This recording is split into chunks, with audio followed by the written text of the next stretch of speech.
Hello and welcome back. So continuing off the last video, I am going to be doing a series explaining why certain topics that are often skipped over because they are seen as too hard are actually probably not as scary as you may think. So today's topic will be summations.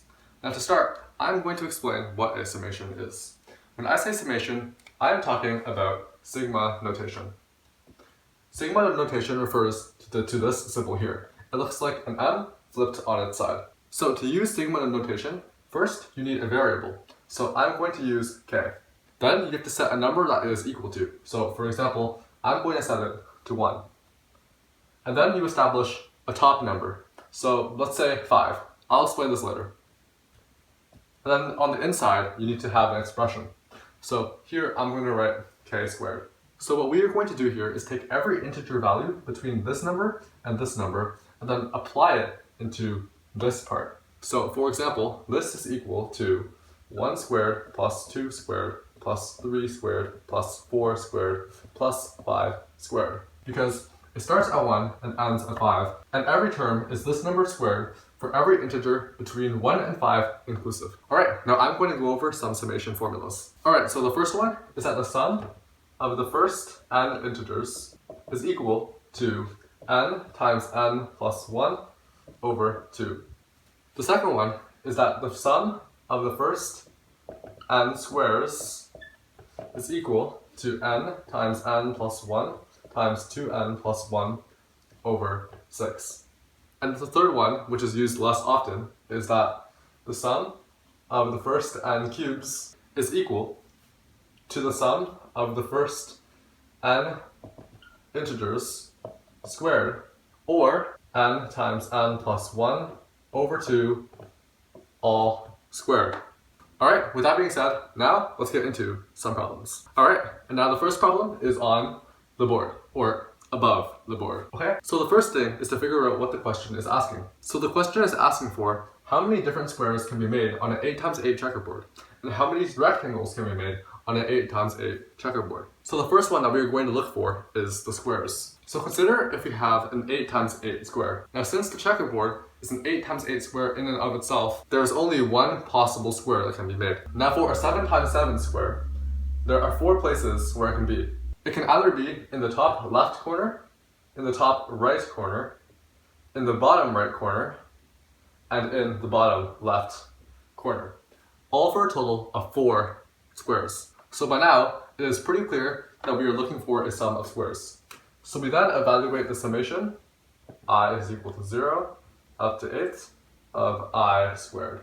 And this is equal to 8 times 8 plus 1 times 2 times 8 plus 1 all over 6.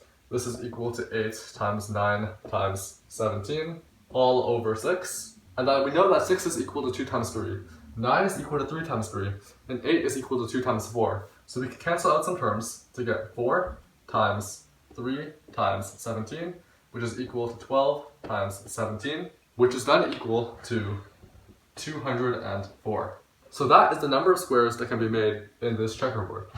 Now for rectangles, we use the same logic to get that the number of rectangles, including squares, because squares are also rectangles, is equal to this sum times this sum. This is true because this is for the length and this is for the width. This can also be expressed as 9 choose 2 times 9 choose 2, as there are 9 lines to choose from on a checkerboard in its width and in its length. So both of these are equal to 9 times 8 over 2 squared, which is equal to 9 times 4 squared, which is equal to 36 squared, which is equal to 1296. But we are looking for the number of squares we can make over the number of rectangles that we can make. So that is equal to 204 over 1296, which is equal to 17 over 108. And the question is asking for 17 plus 108. So 17 plus 108 is equal to 125, and that is our answer. Next, I will be talking about partial fraction decomposition and why it is a very useful tool to solve for more complex summations. That's foreshadowing, by the way. So partial fraction decomposition is when you want to turn a fraction like this into 2 fractions with different numerators. So, for example, I want to solve for values a and b such that a over n plus b over n minus 1 is equal to 1 over n times n minus 1. Now, the topic of partial fraction decomposition is something that probably deserves its own video, but for the sake of showing why this is useful, I will just solve this. So we multiply both sides by n times n minus 1 to get 1 is equal to a times n minus 1 plus bn. Then this is equal to an minus a plus bn. So we then know that a plus b is equal to 0 because there are no n terms on this side, and that negative a is equal to 1. So a is equal to negative 1 and b is equal to positive 1. So now we know that this is equal to negative 1 over n plus 1 over n minus 1. Or you can rearrange this to write 1 over n minus 1 minus 1 over n is equal to 1 over n times n minus 1. But then you ask, why is this useful? Because say, instead, we turned this into a summation. So how will we solve for this? Well then, we know that this is equal to this sum of 1 over n minus 1 minus 1 over n. But we can then distribute the summation across this bracket. So 1, 10, 1 over n minus 1 minus the same sum of 1 over n. But then if you notice that say n is equal to 1 here. Actually, I just realized that n cannot be equal to 1 because this will be 1 over 0 and then we can't divide by 0. So I'm actually going to change everything here to 2. Yeah, everything here is actually 2. Consider what happens when n is equal to 2. For the first term, we have 1 over 2 minus 1, which is equal to 1 over 1. But for this term, we have 1 over 2. Then we consider the next term in the sum. So when n is equal to 3, we have 1 over 2, and then we have 1 over 3 right here. But notice that this is subtracted from this. So this is actually negative 1 over 2, and this is actually negative 1 over 3. But then if you notice that these two terms cancel out, and this will keep going down until we hit term 10, where this is 1 over 1, and this is negative 1 over 10. 1 over 1 minus 1 over 10 is equal to 9 over 10, and that is a solution to this sum. Now I'm going to use a problem from the Stanford Math Tournament to show a more complex example of a problem like this. Alright, so the problem is up here. Alright, first, notice that the sum goes to infinity. So I'm going to prove that this approaches 0 as n approaches infinity. So the terms that we have here are 7n plus 32 over n times n plus 2 times 3 over 4 to the power of n. Now, this approaches infinity because the degree of the numerator is equal to 1 and the degree of the denominator is equal to 2. So this must approach 0 as n approaches infinity. Also, this is a power where 3 over 4 is lesser than 1. So this will approach 0. So we have 0 times 0 as n approaches infinity. And so as n approaches infinity, this whole expression is equal to 0. So now I'm going to use partial fraction decomposition to solve for this in terms of n and n plus 2. So I have 7n plus 32 over n times n plus 2 is equal to a over n plus b over n plus 2 for some values a and b. So then we're going to multiply everything by n times n plus 2 to get a times n plus 2 plus bn is equal to 7n plus 32. Now this is then equal to an plus 2a plus bn. This is still 7n plus 32. So combining parts that do not contain n, 32 is equal to 2a, so a is equal to 16, and then a plus b is equal to 7, so b is equal to negative 9. So then we substitute 16 and 9 into this equation, so a is 16 and b is negative 9. But then notice that 9 is equal to 16 times 3 over 4 squared. This is very important because this is the crucial part that will help us get our telescoping series. Because then 7n plus 32 over n times n plus 2 times 3 over 4 to the power of n is now equal to 16 over n times 3 over 4 to the power of n minus 9 over n plus 2 times 3 over 4 to the power of n. But notice that 9 is equal to 16 times 3 over 4 to the power of 2, and 3 over 4 to the power of n times 3 over 4 to the power of 2 is equal to 3 over 4 to the power of n plus 2.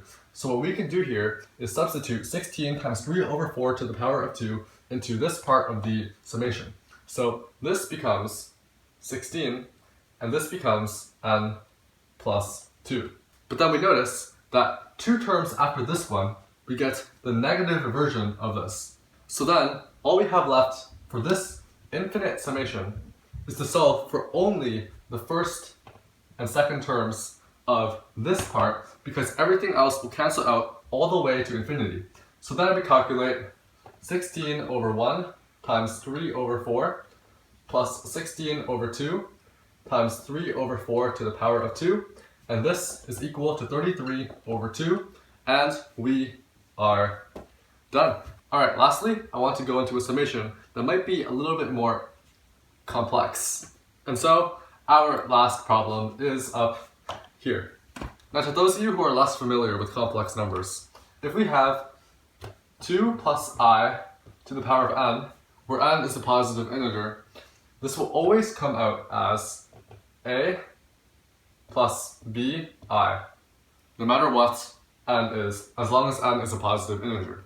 For example, let's let n be equal to 2.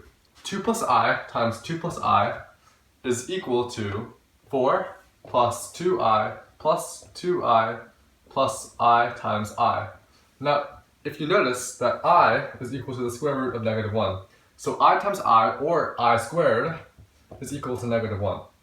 And so we have 3 plus 4i, where a is equal to 3 and b is equal to 4. Now you can keep on trying this with any positive integer value n, greater than or equal to 1, of course, and you will get something similar with a and b being integers. And so we have these coefficients a and b, and we have to figure out what ab over 7 to the power of n will be as n approaches infinity. And we're going to take the summation, of course, as this is a summation video, not a complex numbers video. But actually, I've already explained a lot of the key observations in this problem. You see, all we have to do is replace the a and b with a(n) and b(n). Why? Because we are looking at an infinite sequence, so there will be a lot of a's and a lot of b's that we will be looking at. Now, see what happens when we square both sides of this equation. I already explained that 2 plus I squared is equal to 3 plus 4i. And then we will take this to the power of n as we are squaring both sides. And this squared will be equal to a(n) squared plus b(n) squared times I squared plus 2a(n) bn. Now remember that we are looking for a(n) bn over 7 to the power of n. We notice that I squared is equal to negative 1. So actually we have it that 3 plus 4i to the power of n is equal to a squared n plus 2a(n) bn minus b squared n, because I squared is equal to negative 1, so this is negative, and so the plus sign becomes a minus sign. Oh, and I forgot to distribute the I into this 2a(n) bn part, so we actually have 2i(n) bn and 2i(n) bn here. But then you notice that all we have to do is take the imaginary parts of this. So then we take the imaginary part of 3 plus 4i to the power of n, actually to the power of n in brackets, of course, is equal to 2a(n) bn. And we take out the imaginary because we're only taking the imaginary part of this. So then, looking at the summation, we have it that a(n) bn over 7 to the power of n. But then we can move the 2 over to this side to get 1 over 2 times the imaginary value of 3 plus 4i to the power of n. So then a(n) times bn is now equal to 1 over 2 times the sum of the imaginary parts of 3 plus 4i to the power of n all over 7 to the power of n. Notice that the 1 over 2 has been moved out because it is a constant. Because 7 to the power of n is a real number, we can move the imaginary part outside as well. So 1 over 2 times the imaginary value of the sum of 3 plus 4i to the power of n over 7 to the power of n. But then, we have an infinite geometric series here, because we can actually move the n outside here. So if we put this whole thing into a bracket, 3 plus 4i over 7, like the whole thing to the power of n, we can clearly see that there is a geometric series here, with the first term being 1 when n is equal to 0 here. So the formula for the infinite geometric series is 1 over 1 minus r.